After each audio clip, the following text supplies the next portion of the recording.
everyone to Unbound, a Bay Area book festival. We're having today a virtual conversation. I'm Congresswoman Barbara Lee, and I represent California's beautiful 13th Congressional District, and I always say the most enlightened congressional district in the nation.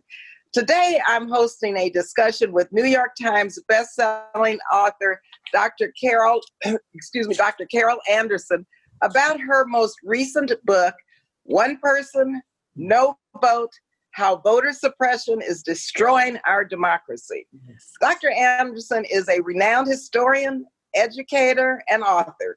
She is the Charles Howard Candler Professor of African American Studies at Emory University and is the author of White Rage, The Unspoken Truth of Our Nation's Divide.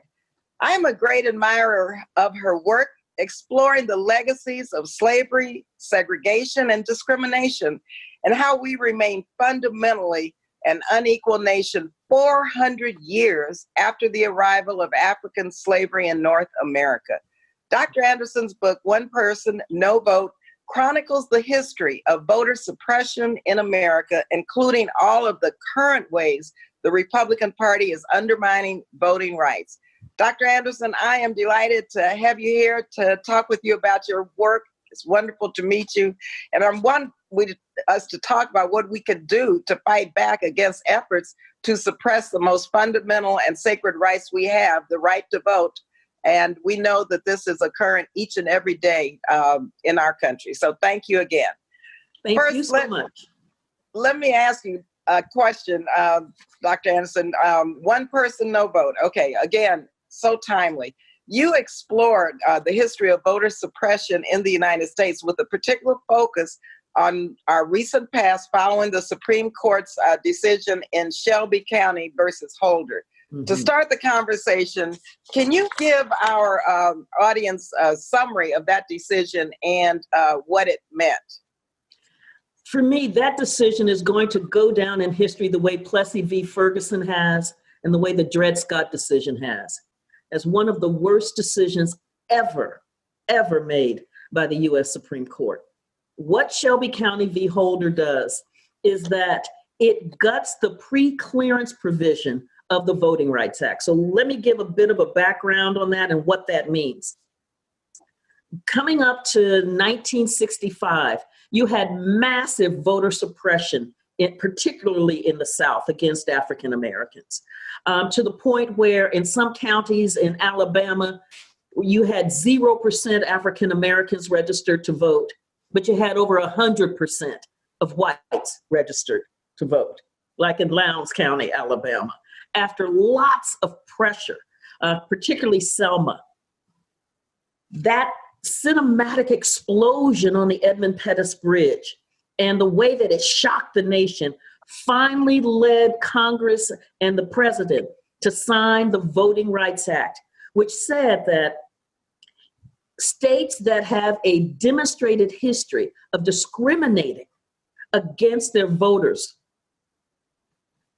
and who have used one of those conditions that are in what we call the Mississippi Plan, a poll tax, a literacy test, had to get any changes they made to their voting laws approved first by the U.S. Department of Justice or by the federal courts in D.C.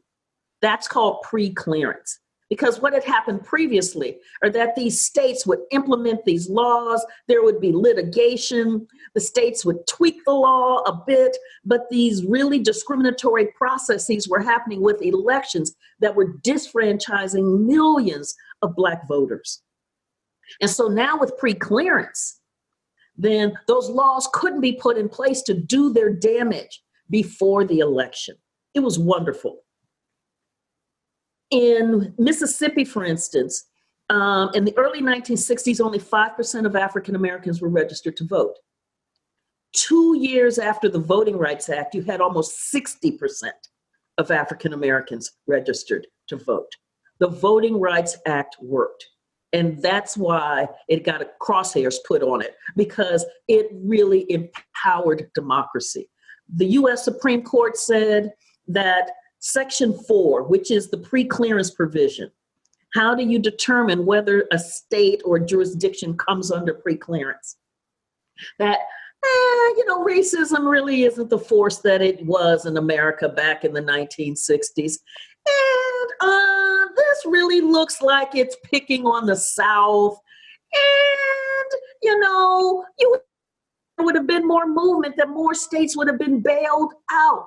So it tells you that this law is calcified. Now, that's what it may have said to the U.S. Supreme Court.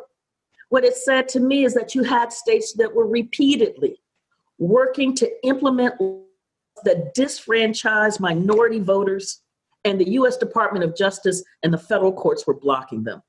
The 2006 reauthorization of the Voting Rights Act, in fact, had showed in there that the Department of Justice had blocked over 700 proposed changes to the laws by these preclearance states because they were racially discriminatory.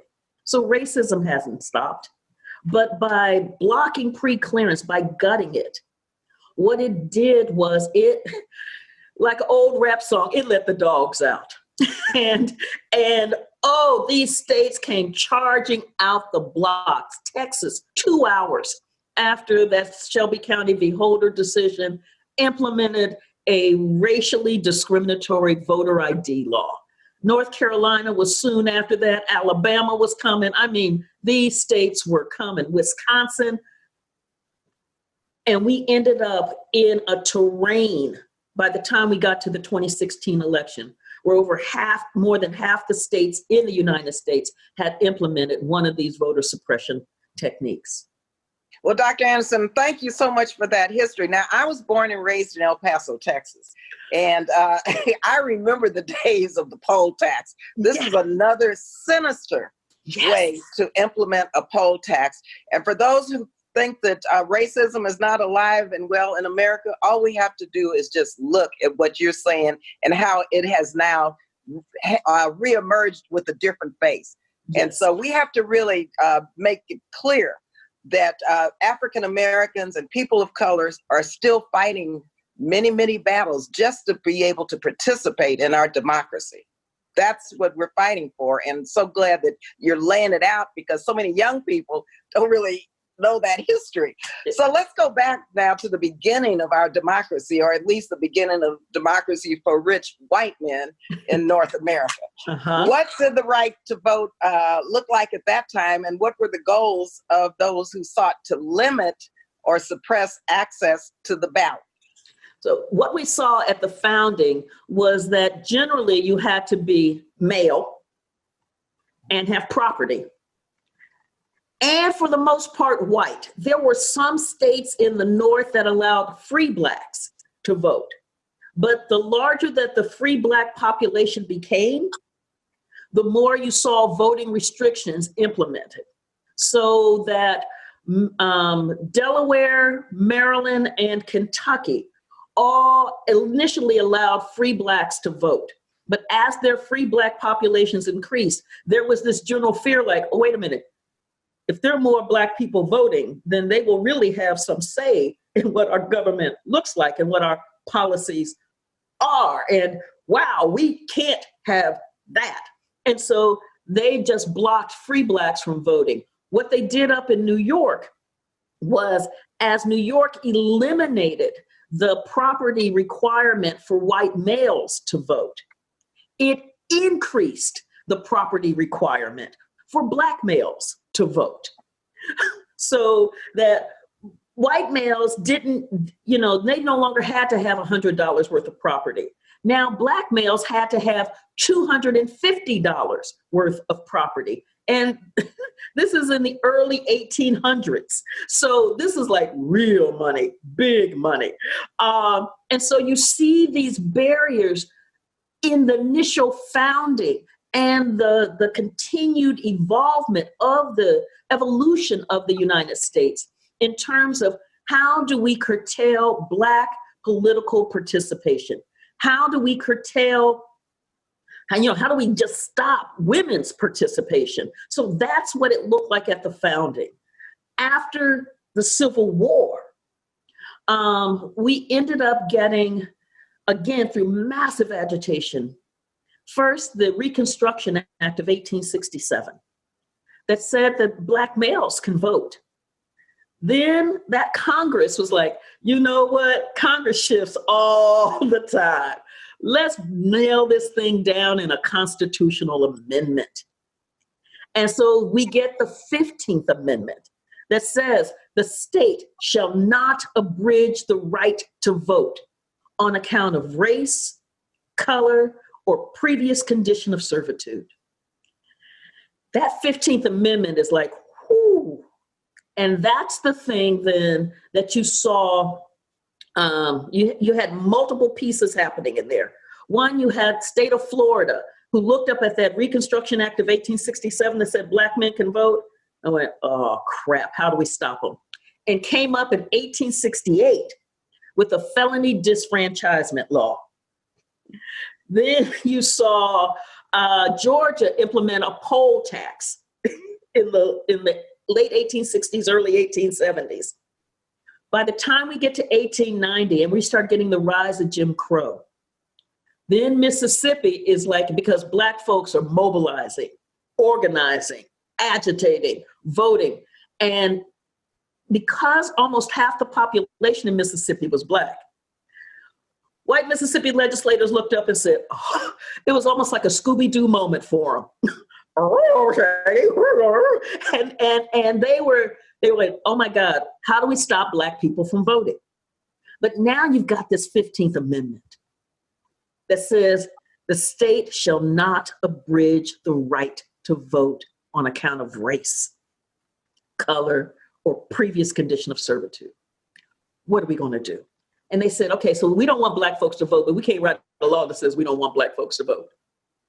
We're going to use the societally imposed conditions on Black people and make those conditions the entree point, the entry point to the ballot box. Poverty, hundreds of years of slavery, followed by Black codes, followed by sharecropping. You've got massive systemic endemic poverty. And we're going to make it look reasonable. If you really valued the right to vote, you would be willing to pay a small fee, a tax, a poll tax, because democracy is expensive. And if you really wanted democracy to thrive, you would be willing to pay for that. Well, after you've had hundreds of years of unpaid labor, that poll tax is real. What it amounted to in Mississippi was somewhere between 2 to 6% of a farm family's annual income. 2 to 6% of the annual income to be able to vote. Poll tax. The US Supreme Court said the poll tax was race neutral enough that it didn't violate the 15th Amendment. Dr. Anderson, I just have to say to you, you are giving a lesson right now to our audience about institutional racism and structural racism. People always want to know what that means. Keep going. We're laying it out. This is it, right? And because it is almost invisible. You feel it hitting you. You feel it knocking you down. You feel it just punching up on you. But it's invisible because it's not like you can point to that person. But racism isn't always that person. We get the literacy test. Again, it's going to sound reasonable. It says, we want an engaged citizenry. We want people who are voting who understand the values of our nation. And so what more is there to ask than that they do something as simple as, just read a section of the Constitution and interpret it appropriately. Now, after you've gone through hundreds of years of slavery, where you will be killed if you know how to read. If they find out you can read, you're going to get at least 39 lashes against your back, and you may be killed.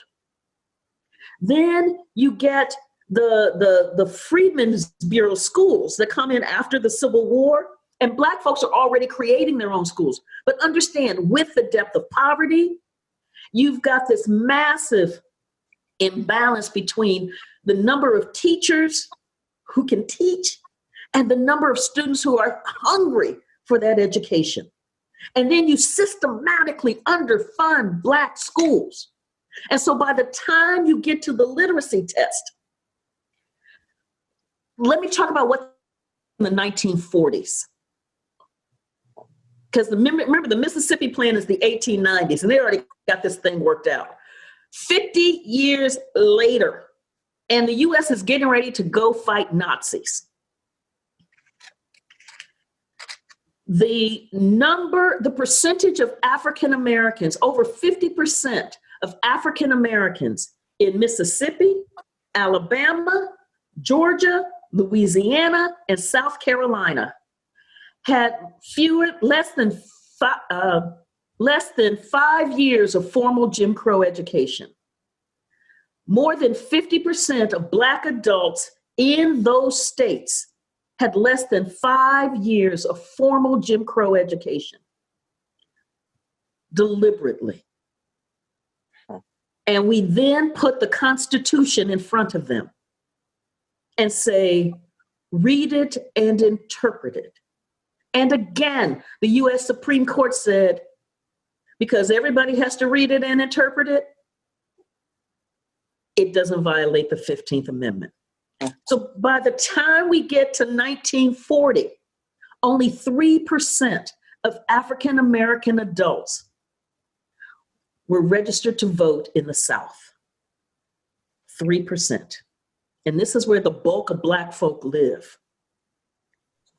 This is how you can legally eviscerate the right to vote for American citizens.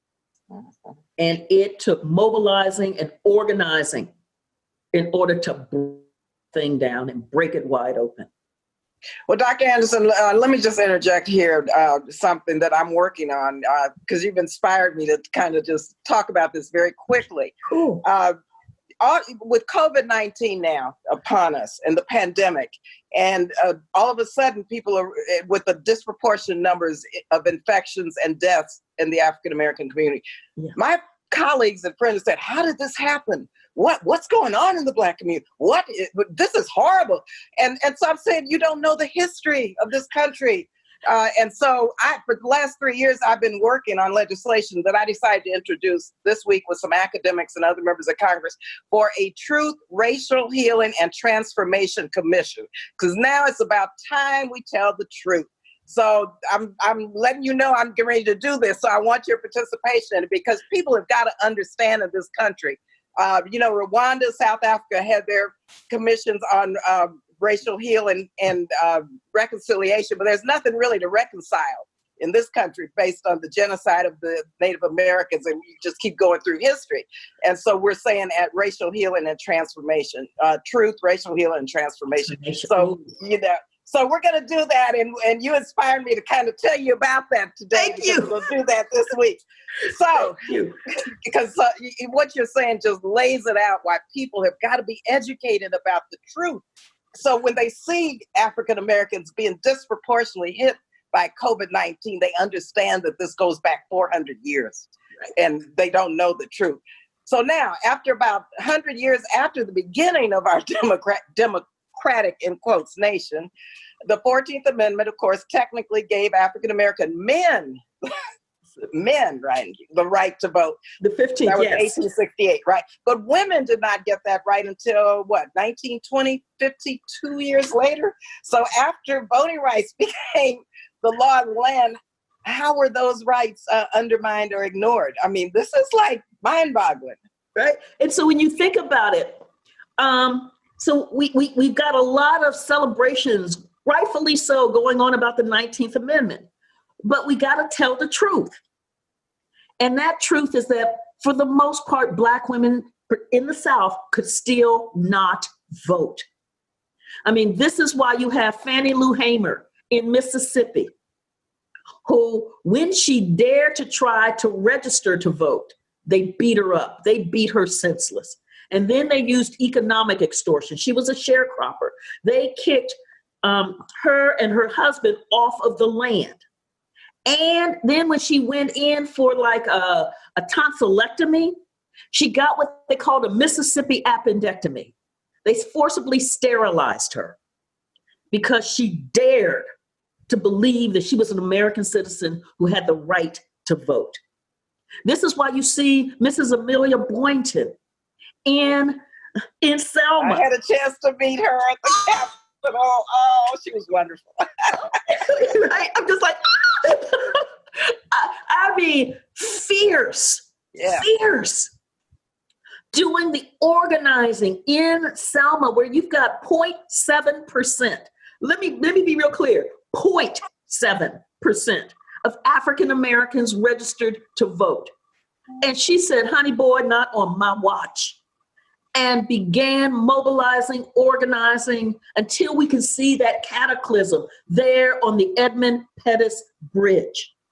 So Black women still could not vote until, en masse, until we get the Voting Rights Act of 1965. Mm-hmm. Yeah, Mrs. Amelia Boykin came to President Obama's first State of the Union. I got a chance to meet her then. She told, first of all, Attorney General Eric Holder, after he thanked her for what she had done, she said, just get off my shoulders now. He told her, you stand on my shoulders. She said, you just get off my shoulders now, keep going. She told President Obama, you give a good speech now tonight. You give a good speech. But that was quite a moment for all of us with her there in the Capitol. You know, she led the way. And that's why, of course, let me just say, a Black woman should be president. And short of that, at least vice president, because I really believe, based on the history of African-American women in this country, who else can save the soul of America? And so now's the time. Now is the time. So now, the landscape of voter suppression today. Yes. You know, let me tell you, in California, for example, I mean, there are examples of voter suppression in this great Golden State. We had a campaign recently in an area where at the last minute, all of the precinct, the voting place was just shut down at the last minute, and we had to fight to get it opened back up so Black people could vote in California. So how's it manifested throughout the country, as you said? And so we see it's just like, to me, it's like the Mississippi Plan of 1890.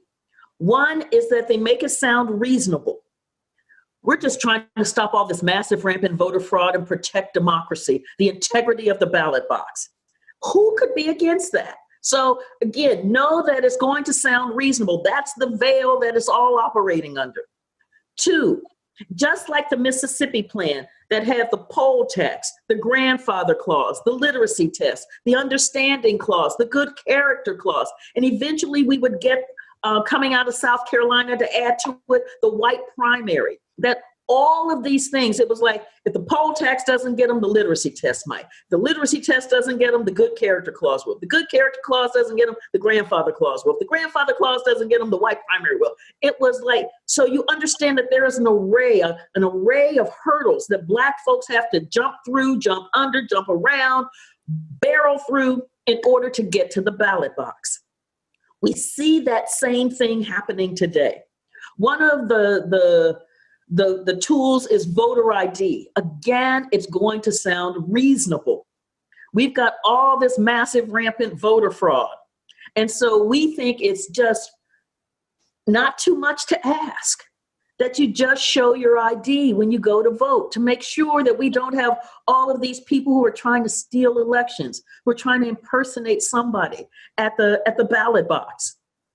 Now, first, let's deal with the lie. And I'm going to call it a USDA grade A prime beef lie. Justin Levitt, law professor out of California, did a study from 2000 to 2014. He found that there were 1 billion votes cast in the United States in elections. There were 30, from 2000 to 2014, there were 31 cases of voter impersonation fraud out of 1 billion votes. But Dr. Anderson, let me ask you, because you're saying all of this is cloaked in race-neutral language and procedural rule changes, but why has it been so successful? Why have people fallen for this? Because it is a brilliant marketing campaign. Because you see how long it takes to explain how this is just a load of hooey, when in fact all you have to say is voter fraud, voter fraud, voter fraud. The Republicans mounted a really good, and I mean that good in that kind of legislative evil genius way, good, campaign after the 2000 election with the Help America Vote Act, where a parade of folks talking about voter fraud, voter fraud, voter fraud. So in that Help America Vote Act, you get Congress working to fix what went wrong in Florida, the reality of what went wrong in Florida. And you get then Senator Kit Bond out of Missouri using the lies of massive rampant voter fraud in Missouri. And that did not happen. We've got proof that did not happen. But proof didn't matter. It was the language, the marketing of it, that took the lie and embedded it in federal law. So it gave an equivalence of the real voter suppression that was happening in Florida with the lie of voter fraud in Missouri, and made those two things the same. So this is how we get an ID, a voter ID embedded in federal law based on the lie. And that's what then gave it salience and credibility. Well, in California, we had Proposition 209. That was a law to repeal all of the affirmative action and civil rights laws in California for hiring student enrollment in our California universities and contracting. And I fought against that so hard because, and it passed, unfortunately, but we knew then, everyone knew in the African-American community what would happen. Mm-hmm. And that happened. We have very few African-American students at the University of California, very few African-American businesses who contract with the state, very few African-Americans who work in the state. But the language of that initiative was that no one should be denied access based on their color. I mean, it's so awful, the sinister nature of how the right wing, who's trying to deny African Americans full participation in this country's democracy, the extent to which they go. Right. So in the book White Rage, in the chapter what I call Rolling Back Civil Rights, because that civil rights movement was something powerful, and that's part of the narrative that America looks at and says, look how great we can be. We had a major problem and we faced it head on and we fixed it. I mean, so you get the kind of elegies to Martin Luther King, you get the pictures of Rosa Parks sitting on the bus. I mean, and this is part of the American narrative of feel good. And you get the power coming out of the Civil Rights Act of 64 and the Voting Rights Act of 65.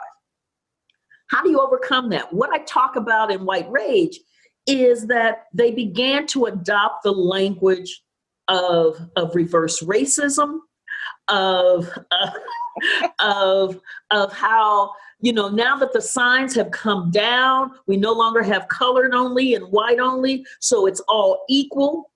So therefore, anything that deals with race must be racially discriminatory against whites. And so this is the battles that you saw. I mean, Prop 209, I was hollering. I wasn't in California, and I was like, no, because what it doesn't do is it doesn't deal with systemic inequality. It doesn't deal with the fact that our K through 12 system, for instance, our public schools are so not only racially segregated, but economically segregated and unequal. And that has devastating consequences as those children move into adulthood. And unless we intervene, those consequences will remain the same. Yeah, we have hopefully a ballot measure now going through the legislature. Hopefully it'll get to the ballot, ACA 5, to reverse Prop 209. And we're working hard to get that done. But let me tell you, though, during that fight and all these other fights, when I raised these issues and others, we're accused of playing the race card. Well, right? Of course, always. But, and I think that is, how do I say? So when you think about it, Ronald Reagan, son of California, he launches his campaign down in Neshoba County, Mississippi, where James Chaney, Andrew Goodman, and Mickey Schwerner, civil rights workers on the first day of Freedom Summer in 1964, were killed by the Klan. And that helped launch and lead us into the Civil Rights Act of 64. He goes down there and he says, I'm a firm believer in states' rights. That's playing the race card, but it never gets cast that way. No. Yeah. So part of what happens is that when we bring it up, and so it's the same thing that happens with voter suppression.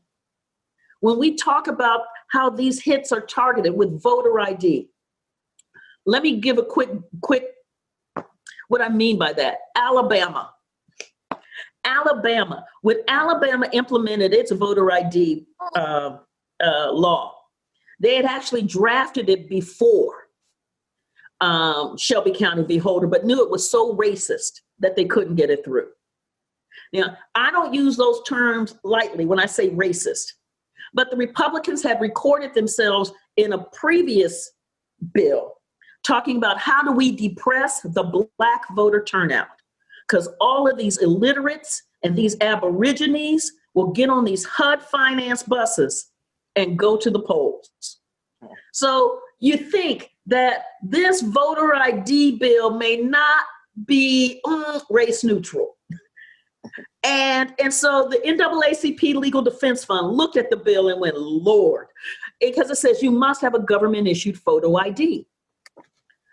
But they noticed that, LDF noticed that public housing ID, for instance, was not on the list. 71% of those in public housing in Alabama are African American. And for many, it's the only ID that they have. Alabama looked at that and said, nope, that public housing ID is not an acceptable form of government-issued photo ID. Now, does it get more government-issued than public housing? But this is how you can begin to carve out your electorate, right? Yeah. And so then Governor Bentley closes, for fiscal reasons, the Department of Motor Vehicles in the Black Belt counties.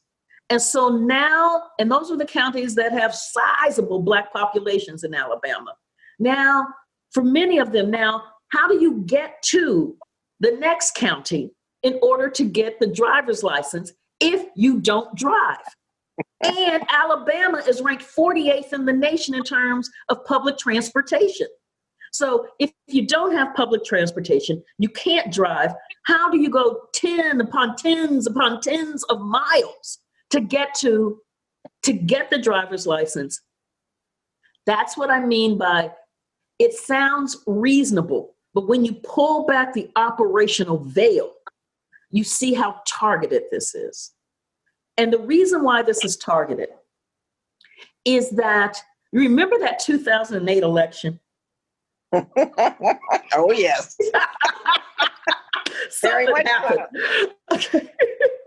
And so part of what we hear is, well, how racist can America be? We put a Black man in the White House twice, right? And what that narrative means is that the majority of whites voted for Barack Obama. And so therefore, America is not racist. That's what that narrative means. But the majority of whites did not vote for Barack Obama. In fact, the majority of whites have not voted for a Democratic candidate for president since 1964, when Lyndon Johnson signed the Civil Rights Act.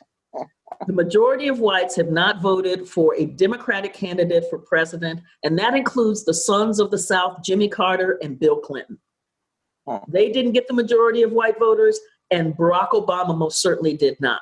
So how did he become president?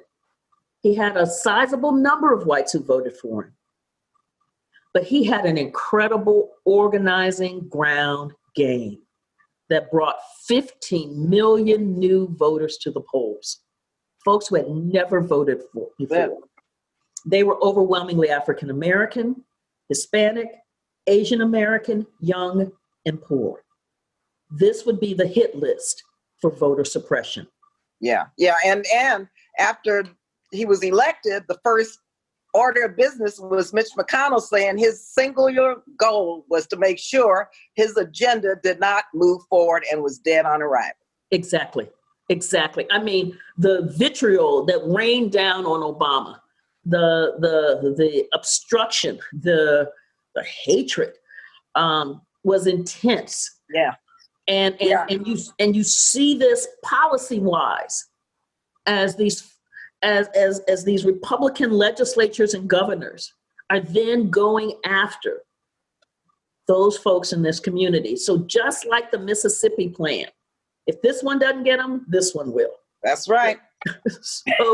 So we've got the way that purges work, the way that gerrymandering works, the way that you'll have, as you described, in Black and brown precincts, where they'll have fewer operational voting machines and fewer poll workers. So you'll get lines that will stretch for hours. Whereas basically in white communities, get in and get out. And what we know from working class communities, which again, demographically, Black voters most often are, brown voters most often are, is that what you don't have is a combination of time and money. And so when you have to stand in line for 5 to 7 hours to vote, you have lost a day of pay. Mm-hmm. That's a poll tax. That's right. And that, for those who don't understand, again, structural racism, there it is. And so we go now to, I'm thinking of Michelle Alexander, the new Jim Crow. Ooh. She's argued from slavery into sharecropping and Jim Crow, which then evolved into mass incarceration. Okay. So now, what is the parallel, or do you see a parallel in voter suppression and what has happened with the times? And what is going on now in terms of just policy, such as mass incarceration, which with the same kind of objectives of the right wing and those who want to make sure that Black and brown people are not a part of this democracy? Let's look at Florida. Florida is the best place to just really unpack this thing. So prior to Amendment 4, which was the ballot initiative, citizens ballot initiative in 2018 to get rid of permanent felony disfranchisement in Florida. Before that happened, in the United States, there were over 6 million people who were disfranchised, could not vote because of a felony conviction. 1.7 million of them were in Florida alone.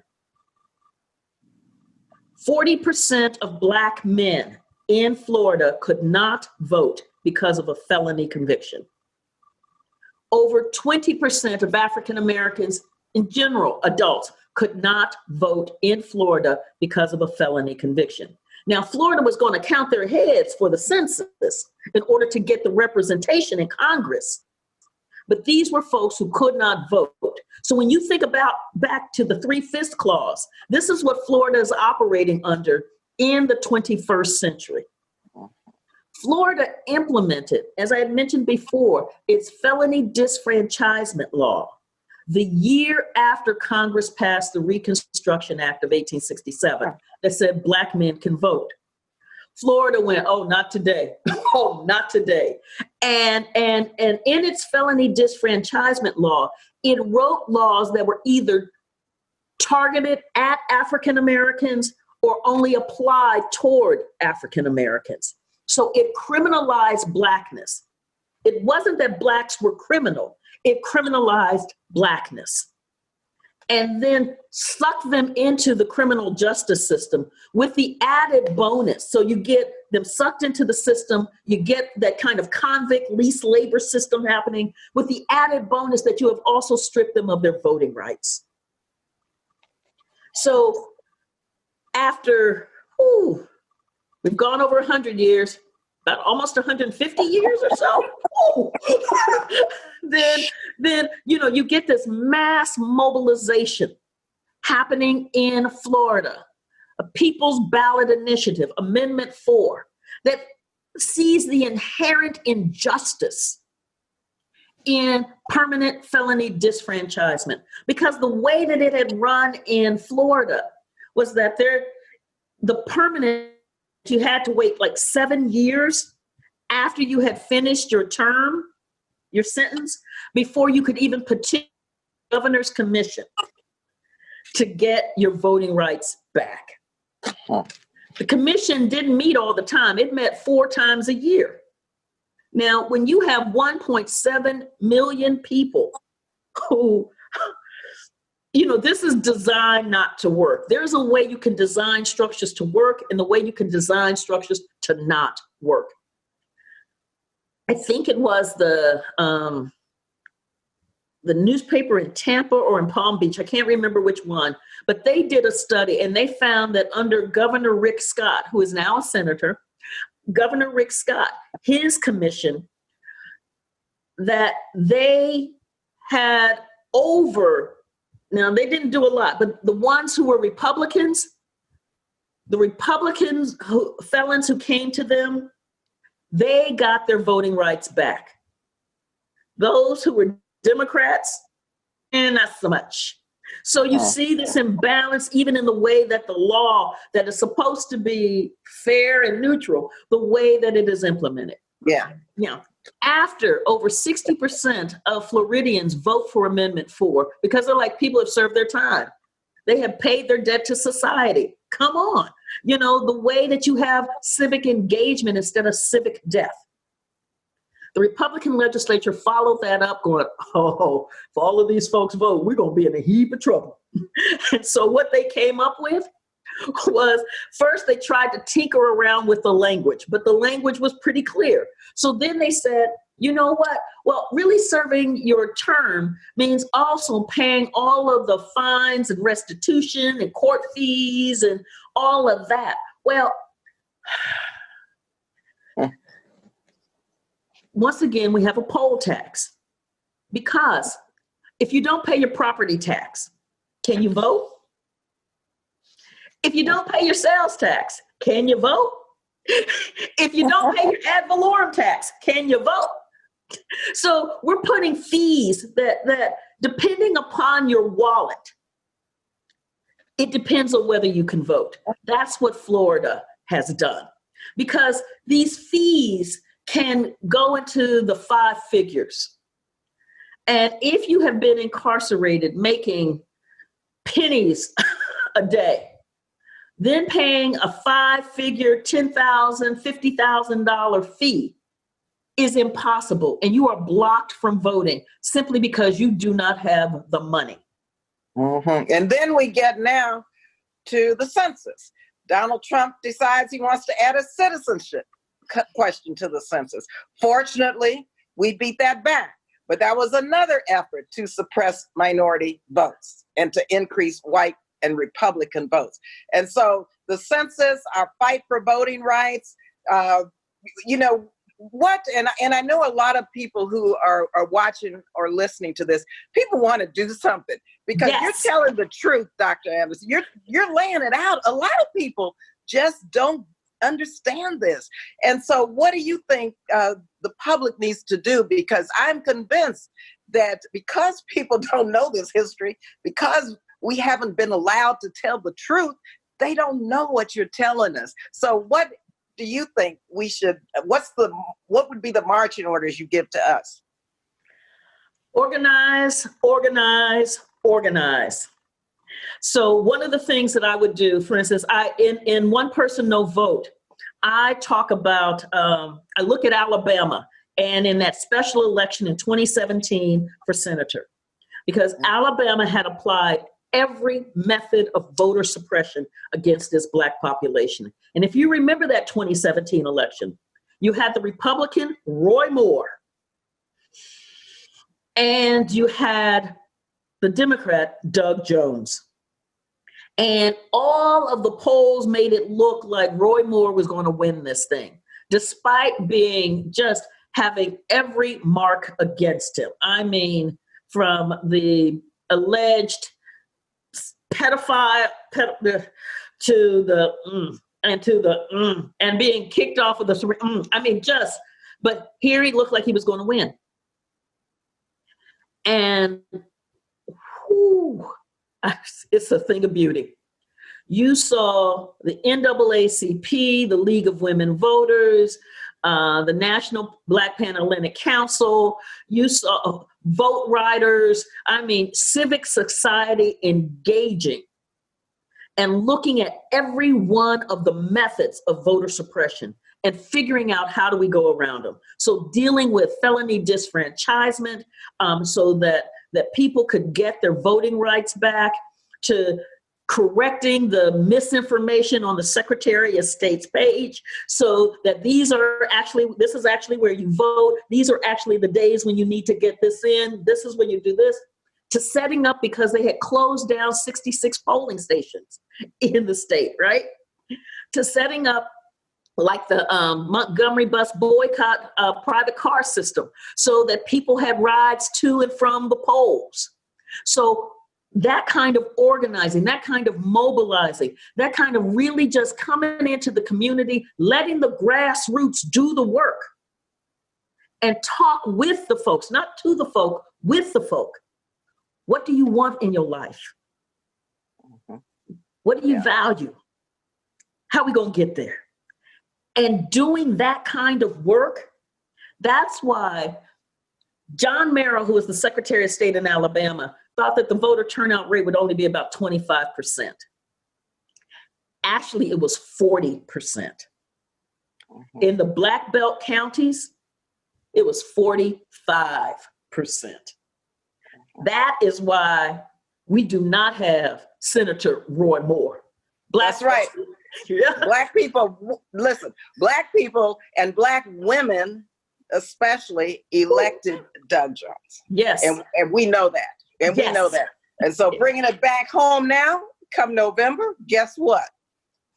Yes. The Black women in this country are organizing, the Black community, Black men and women, working in our coalitions with other progressive organizations. We know how to lead. We know how to put people together who have common interests. Yes. And so that's what it's going to take. And so what you've laid out, Dr. Anderson, I think we have to conclude now, but I just want to thank you for telling the truth, for your book, because I can't believe, in the scriptures, Queen Esther has come for such a time as this, right? Well, you and your book have come for just such a time as this. I mean, it is unbelievable. And oftentimes people ask me, and I know they ask you, how do you deal with all this as a Black person, as a Black woman?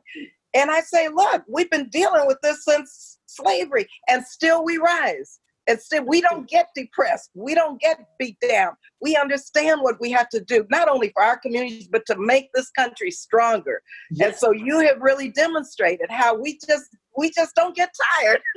We just have to keep going. Okay, well, is that Mahalia? Ain't no ways tired. Ain't no ways tired. I've come too far from where I started from. Nobody told me that the road would be easy. I've come this far for him to know that he has not left me. Yes.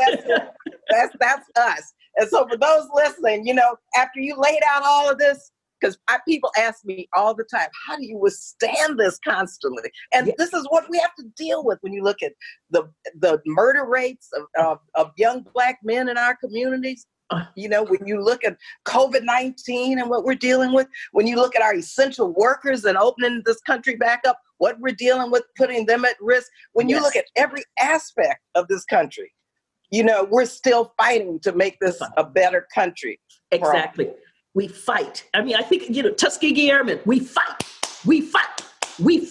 And that's what this is. We fight to make this America the America it is supposed to be. That's right. And we are here to stay. And we're here to stay. So come on, get with the program. So let me just say thank you again. Yeah, thank you. Organize and vote. Vote in the people who believe in democracy. That really is the key. That's how we get the nation we deserve. That's it. That's it. So thank you again so much. It's really been a remarkable discussion. Let me close by saying I am Congresswoman Barbara Lee, and you've been watching Bay Area Book Festival Unbound. So thank you again for joining us. Hope to see you soon, Dr. Anderson. Look forward to working with you on our commission. Absolutely. Thank you.